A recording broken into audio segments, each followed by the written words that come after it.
ramani namurukan dikami ginawai inau panama ko abapasakan yandan aduna ranoniya ko potari sauna yana kana alaga kana kamayong do ikakasar oh wa na ranam nakako ngapantawat buok na teralien dumnekam narano dun sana nakadibuda itu berai sudah maimpitan neram inau ni kakasar kakagi mapapal ya berdian denapim tero aku terisauna ya naya aku ketaduman bantogi liana kaisniana dai tati guni kakasar ikaniya makanaya ladi ko kumaratin biya kagiram wako ay nauni kakasar nasaka diyan suduy dayam ladi ko kumaratin sa suduy dawanay niyo ugay pana amakuwaw nakapadi-padi ka guna dia kung kasiyanan sobrang alasam aglaw makagiyuto na kasilaw na bangkap manasimaw mga artis sa tao ni kakasar na panalang kasaloson awakala sa ngin na ukaran dengan kekairan mga artis tam alaya kalaragam neya mau dai kakasar nama di penasib kai walai wakasali dia nama di sibil belau kalayo kalpili kulam biaya panama kuau na ubah kau karagi kasugu sulalagam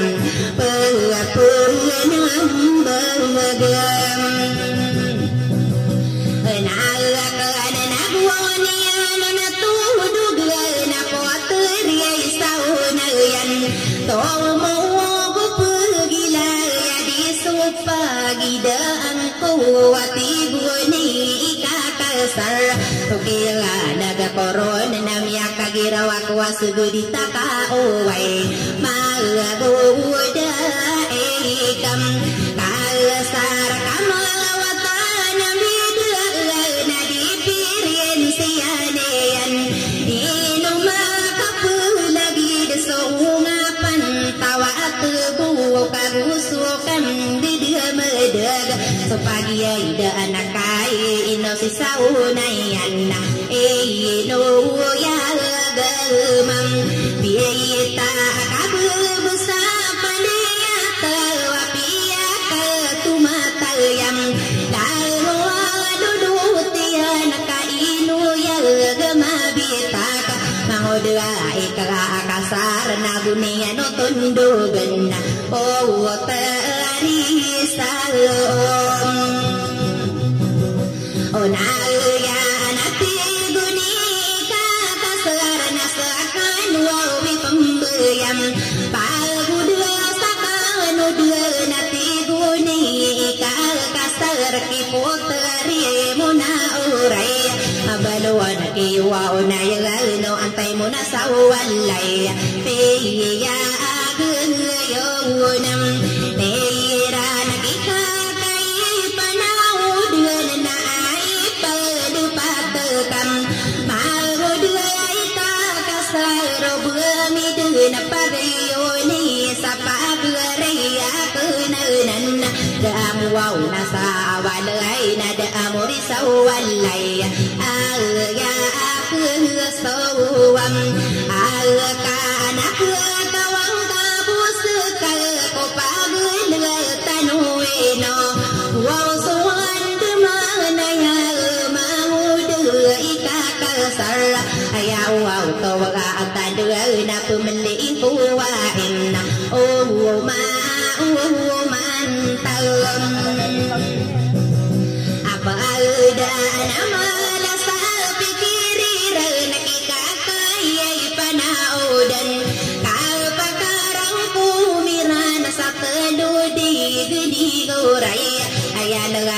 ga akanu na nakakai panau na manguda ikakasar tu bang kedi heyo so inna umawata guguna tan sawalan tagdi di pemane anak kepala na sarom ula niyo seyo to budo to sa may pagkamatu man pai suwale lam ang iyo nagana tang kanoni na ayam suwayom tuntong adu budami pimpir ko batalo pagiledan kagiya miya ang aduaw na miya sampurna onna na ada to na aku pamanaduda na solalla gua pagrekom ko tari munawur ya madu mana satigi na putri sauna yan pakasan ya angkal so gumisin sa marantau na gusto ka di dumadat gua bisa sa malam rawe nami kagirawa ko bangkawa tu damana ko tari munawur ya ayapin dagina ke nami nyari berakoron ayapien dagi ngakon na murisa gendingalkan ko bisa salmang tawai na una paguriko kasubus wo to hintadam dari na dawai niyan na da apa winniya na ina na pagurikom saya imam tua wajah na guningan nonton doban tego ni moinam awaurai na upama kamarin na pagapun madinian kal pagigin wa inya di kal panganuna yena na sokan sari yena kon so sare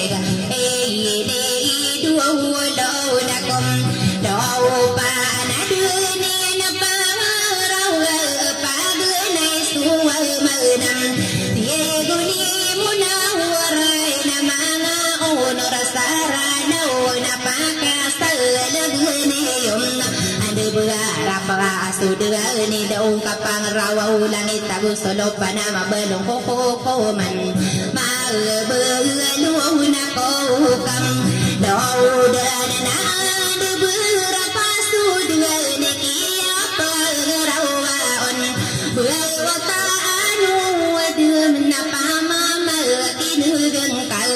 potari ai monaurai kabemi ali tungku wigada perlu bano no potari saunayan bumi ada koraga tade benu benu no ngapang tawat tebokan sei wo to pem agwau no takani no manapia ngarau buat tanu wedam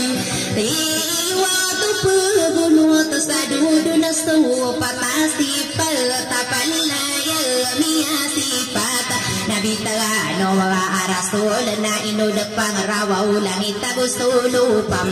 malbanu na ko ka laudan kada unasu patasi pal tapalaya mia sifat nabi tanu rasul putri mona urai na bapman di maparon sakang pegal mani misal sakang papan tagunay yamna pagkasal aladam ani wasa puno ayat di magkagaya paidana kanili mud na pakapuna daniyo sa bantuko patakorop bakan wonderay no nakaaniran makilala kiyali mo na sa tao kaya sương ca đêm ai ra có bán đưa ba tan xa ra nơi ca đi đi quên nơi đôi nào năm ngờ đất tua ai đưa bờ yên la bi ai đưa na rumah penak ayah wow tau gata đưa ai đưa bờ yên la bi ayah depan depan negeri amat sampai amunamin bilang atau sakarupa sabayanan pagulong anakom la la gana ko loksakan ayana nasui masih bukuni ampatual saadila di romo yod usolia ngayo na haji sutira isam na unadatom o maune amia na beri wa sadia tara sunggon wa solina na bunai na kuta para sofia na kuturogan haji siai rai ni na kagiya mitundedum ra kalakam apauman salo yuda paran kau berpenamuni tore lada beri wuto saar kalatamadum be pona piaga puau aino si haji no sa so familia bening malanga no nakam araugan saladi buk madagi nana subereyam araka tamatam paya presiden tiami satri turinain nanangal mangada tuau manala mataku panna ladi jibam lawan warna mabalana di hajin wa raisa bukan merah kali dua dina kuruna gusti guru wabaina pendeki yang besar dua sakala medagala buasa panugu dena bentok malena lawa malatalam aku pun sakapan gunta mena buat ni haji lim wow bentok kagila miswa omadiai kararano na corona ino maditenungam pamin deya raula pesgaden sagur rapato giaina mallanam mai sarwa koni mento kabapia giebo omaniai darani rana kalebihan langkap maka ayona som orang nauna som membegaru hubungan namun tenaka gegewan diuang aku sukawanan aku suami bela abala kotan dino pagi ledan keyena nilam na sasupang katanu detua na dua gamiana god so pandarau rau gamiana lata na sama sarau kuni mantawa so epiai tokwa orana ing tawara tutudamia kabela belam na usapam tano mi kana sa semani na pagasuka dan sagerar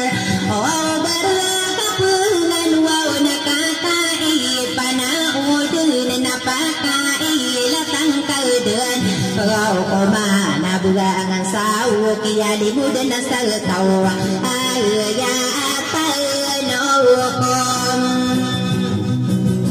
oh palasan soko kumano kambuy wow kasopagan na puding iram begugo na maka pergi di la suwingat bergona na sautam raugan na taro sana kala berna pemawon na sopande dalan wana inged nagi na kamatan tawa kumagu dasatanon nangogal mga uno ada tano pelabu ko patalabu besar isa-isa ratano na talawa gede-gede pagila tako bayo katunto ako bayanan isa ako gedem gada kapelibo mamot ako kauluwa unan upangga bateramo bilo nang sokabo na sa kaunlunan na ikadua pusarata yagal nato sigay sa lupaw tuwarap pisen duwangalam nalaro magugil bakaro lalamiyagal sa kalwan tawigin padawatan nalayag ni karatal sa pesero na yadikil karo no maadua umat beseyarawati beragat tu dia karol ika teluang sara tagwani kulang puana ilarum penasuwalam derang warna dia senang kada sumayau matanggu kada iba puana sudia on ayawagal matotong ko pakodate ya sipatian ina ona malangalam ada alato kai barato belana rupa tua utoro gempat kai ranu dua tenai kapal talabu ai buani ai koni bagana sawako tanua adam to ngana alim ngai wo potari siti huagi nana somi lelam piya katuna gudwa okaduna nadua puyag gumiya nata satorwa uga pusa kalilit patapi akang geringiran nana mangadatuna kagiyami yang anu ni ibarat pula lagu bekenam paladan lagda ayi malsim ya kabuan dia milang ya orang ni unayan nasau bedana salam marakal. Thank you for watching. Follow my feeds guys.